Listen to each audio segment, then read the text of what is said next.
Hello everyone, I hope कि आप सब ठीक होंगे। I am back with another editorial जो कि डॉन में पब्लिश हुआ था। It is written by sir Zahid Hussain. ये यूएस और ईरान के बीच में जो रिसेंटली जंग चली थी और अभी उनकी जो पीस डील हुई है उसके बारे में है। ठीक है, टाइटल से ही आप समझ गए होंगे कि it is a tentative piece. Tentative का मतलब होता है शॉर्ट लिव्ड, टेम्पररी। जो सर जाहिद हुसैन हैं राइटर इस एडिटोरियल के, he argues that the recent US Iran peace framework suggest that the United States has failed to achieve its objective through war. मतलब वो काफ़ी एग्रेसिव रहे हैं in their approach towards dealing with Iran. उनका primarily air strikes और military action ही रहा था उनका, but now they are forced to negotiate, क्योंकि वॉर से उनको भी कोई आउटकम नहीं मिली, ना ही ईरान को कोई पॉजिटिव आउटकम मिली। तो there are no winners in war. ठीक है, ये बहुत बड़ा स्ट्रॉन्ग आर्ग्यूमेंट है कि there are no winners in war. मतलब जंग जब भी होती है उसमें कोई जीतने वाला नहीं होता, सबका कुछ ना कुछ लॉस होता है, सबका कुछ ना कुछ डैमेज होता है। इसीलिए now America is forced to negotiate with Iran और the peace process is positive but remains fragile and uncertain. ठीक है, जो इनका पीस प्रोसेस चल रहा है अमेरिका और ईरान का, वो चल तो रहा है, इट इज़ पॉजिटिव, बट वो फ्रेजाइल है और अनसर्टेन है। ठीक है, अब हुआ क्या था, व्हाट अबाउट एक्चुअली हैपेंड कि United states and Iran have agreed on a framework for peace talks, कि उन्होंने एक फ्रेमवर्क पे अग्री कर लिया है। और the agreement came after months of secret diplomacy, जो back door behind the doors diplomacy चली है उनके बीच में, जिसमें पाकिस्तान और दीगर मिडिल ईस्टर्न कंट्रीज़ भी इन्वॉल्व रहे हैं। तो डिप्लोमेसी बिहाइंड द डोर्स बहुत टाइम तक चली रही और मंथ्स, काफ़ी महीनों तक। ठीक है, Pakistan and other regional countries helped facilitate negotiations. Islamabad accords भी हुए थे। उसके बाद 60-day period has been given to reach a comprehensive peace agreement. ठीक है, अभी तो उन्होंने किसी फ्रेमवर्क पे एग्री किया है और 2 महीने 60 डेज़ में उन्होंने कोई एक पीस एग्रीमेंट, एक कॉम्प्रिहेंसिव पीस एग्रीमेंट बनाना है जिसमें दोनों पार्टीज़ का फ़ायदा हो। ठीक है, the key idea of this editorial is the war may be ending but a final peace settlement has not been achieved. तो अभी मतलब जो उनकी फाइनल पीस डील है वो अभी अचीव नहीं हुई है।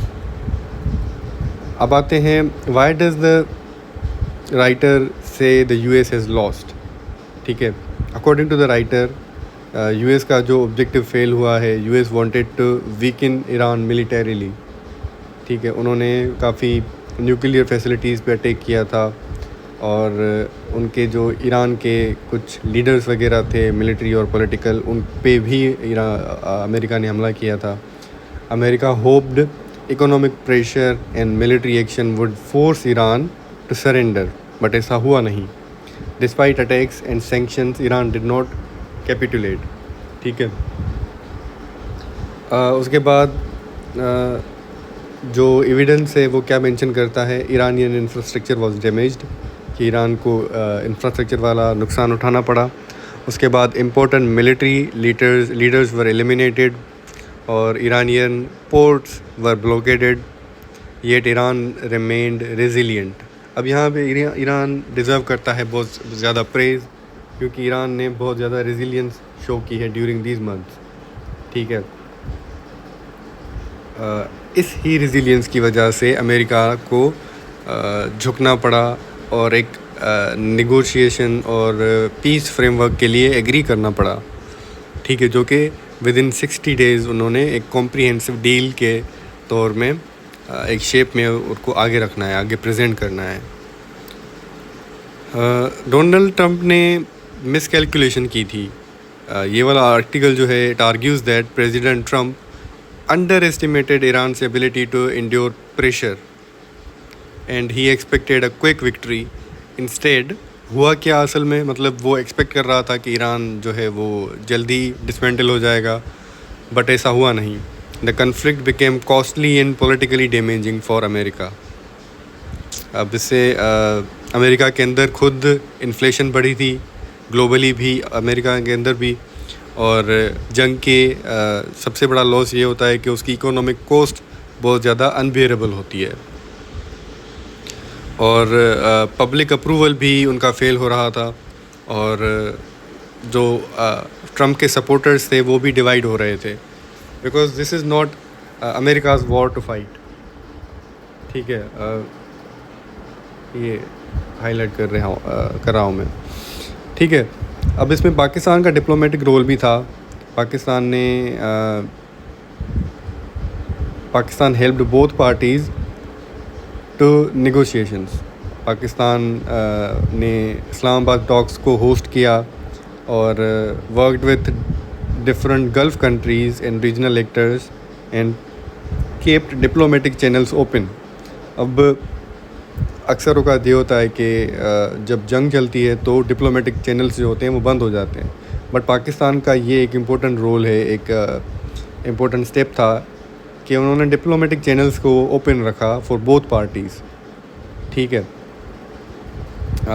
अभी कौन से मेजर चैलेंजेस हैं टू पीस, वो है Iran's nuclear programmes, it remains unresolved. ठीक है, ईरान अपनी अदर देन न्यूक्लियर डिसआर्मामेंट वो इनरिच भी नहीं कर सकते। तो न्यूक्लियर के इशू के ऊपर जो डिस्कशन थे they have been postpone, but hopefully within these 60 days कोई ना कोई उसके ऊपर कॉम्प्रिहेंसिव स्टेप लिया जाएगा। ठीक है, बट अमेरिका जो है वो न्यूक्लियर क्या कहते हैं आर्म्स जो हैं ईरान के, उनके बिल्कुल ख़िलाफ़ है। And I personally don't think कि ईरान किसी भी कैपेसिटी में न्यूक्लियर न्यूक्स या फिर वेपन्स बना पाएगा। ठीक है, और स्ट्रेट ऑफ हॉर्मुज़ जो है वो भी एक मेजर चैलेंज है। Future governance and security arrangements remain uncertain कि ईरान स्ट्रेट ऑफ हॉर्मुज़ को गवर्न कौन करेगा ठीक तरीके से। उसके बाद सैंक्शंस जो हैं अभी चूँकि ये फाइनलाइज हो गई है डील, तो सैंक्शंस कुछ फाइनेंशियल सैंक्शंस जो हैं ईरान के ऊपर से हटा दिए गए हैं, जो कि ईरान के लिए एक पॉजिटिव न्यूज़ है। उसके बाद फ्रोज़न एसेट्स भी हैं जो कि ईरान के अमेरिका के अंदर और मुख्तलिफ़ कंट्रीज़ के अंदर हैं, वो भी होपफुली अनफ्रीज़ किए जाएंगे, और this will be a breathing space for Iran as well. अब पूरी की सारे के सारे कंट्रीज़ खुश हैं इस पीस डील से और नेगोशिएशन से, बट ईरान जो है वो अपोज़ करता है इस डील को। मतलब a major theme of this article is Israel's dissatisfaction. ठीक है, अब इसराइल ऑब्जेक्ट क्यों करता है, अपोज़ क्यों करता है इस पीस डील को? Because Israel believes that this agreement benefits Iran. Sorry. It fears that Iran may emerge stronger. Israeli leaders want tougher action. Obviously जब ईरान से फाइनेंशियल सैंक्शंस हटेंगे और ईरान का फोकस जंग से हटेगा तो Iran will grow financially and politically. यही कंसर्न है इसराइल का। उसके बाद इस पीस डील का इम्पेक्ट मिडिल ईस्ट पे क्या होगा कि सबसे बड़ा तो ये होगा कि gulf countries have suffered security threats. अब वो सिक्योरिटी थ्रेट भी काफ़ी हद तक ख़त्म हो जाएगा। उसके बाद Iran's retaliatory attacks targeted US bases in the region, ये भी काफ़ी हद तक मतलब ख़त्म हो जाएगा। Arab states felt the US prioritised Israel's security over theirs, तो ये भी किसी हद तक बैलेंस हो जाएगा। इससे एक और फ़ायदा मिडिल ईस्ट को ये होगा कि जो रीजनल कोऑपरेशन है वो बहुत ज़्यादा इमर्ज हो जाएगा। ईरान और गल्फ़ रिलेशंस जो हैं वो इम्प्रूव हो जाएंगे, ग्रेटर रीजनल डायलॉग होगा, possibility of local security mechanisms rather than dependence on outside powers. तो मिडिल ईस्ट के लिए ये एक पॉजिटिव न्यूज़ है और होपफुली ईरान इसके ऊपर कैपिटलाइज़ करेगा और अपने रिलेशंस गल्फ़ कंट्रीज़ के साथ, पूरे मिडिल ईस्ट के साथ बेहतर करने की कोशिश करेगा। उसके बाद इकोनॉमिक इम्पैक्ट ये है क्योंकि स्ट्रेट ऑफ हॉर्मुज़ से बहुत ज़्यादा ट्रेड पोटेंशियल होता है, ऑयल ट्रांसपोर्ट होता है, तो ये एक ग्लोबल इकोनॉमी के लिए पॉजिटिव न्यूज़ है क्योंकि war disrupted trade and shipping, the straight of Hormuz became a concern and energy markets faced uncertainty. अब पीस के बेनिफिट्स क्या होंगे? मेरी टाइम जो ट्रेड है वो ईजी बन जाएगा, reduced pressure on global markets and greater stability in the international commerce। ठीक है, तो ये कुछ इम्पोर्टेंट कॉन्सेप्ट्स और आइडियाज़ थे इसी आर्टिकल में। I will try to be more comprehensive with regards to the editorials. अब इससे जो रिसेंट एपिसोड है मिलिट्री और अमेरिका और ईरान के बीच में जो मिलिट्री एपिसोड हुआ है, वॉर हुई है, उससे हमें कुछ इम्पोर्टेंट आर्ग्यूमेंट्स मिलते हैं। सीएसएस के लिहाज से आर्ग्यूमेंट्स हमें मिलते हैं, वो हम ऐसे में यूटिलाइज़ कर सकते हैं और पाकिस्तान अफेयर और करंट अफेयर में भी इस्तेमाल कर सकते हैं। ठीक है, पहला आर्ग्यूमेंट ये है कि military power alone can not solve complex geopolitical conflicts. हमने देखा कि अमेरिका ने बहुत ज़्यादा मिलिट्री पावर यूटिलाइज़ की, but it could not solve the geopolitical conflicts. This proves that military power alone can not solve complex geopolitical conflicts. अगर ऐसा होता तो America is very powerful when it comes to military power. उसके बाद diplomacy remains more sustainable than war. Diplomatic actions जो हैं वो बहुत ज़्यादा पोटेंशियल रखते हैं इन अवर्टिंग वॉर, इन सॉल्विंग कन्फ्लिक्ट्स। और पाकिस्तान का हमने देखा कि जो पाकिस्तान की डिप्लोमेसी थी ये इमर्ज हुई, बहुत ज़्यादा अच्छे तरीके से निखर के बाहर आई। जैसे बैक चैनल नेगोशिएशंस थे और पाकिस्तान ने ऐसी अपॉर्चुनिटीज़ क्रिएट की जो कि मिलिट्री एक्शंस कभी भी क्रिएट ना कर पाता। उसके बाद regional actors can play an important role in conflict resolution. ये भी हम आर्ग्यूमेंट अपने ऐसे वगैरह में यूज़ कर सकते हैं कि regional actors can play an important role in conflict resolution.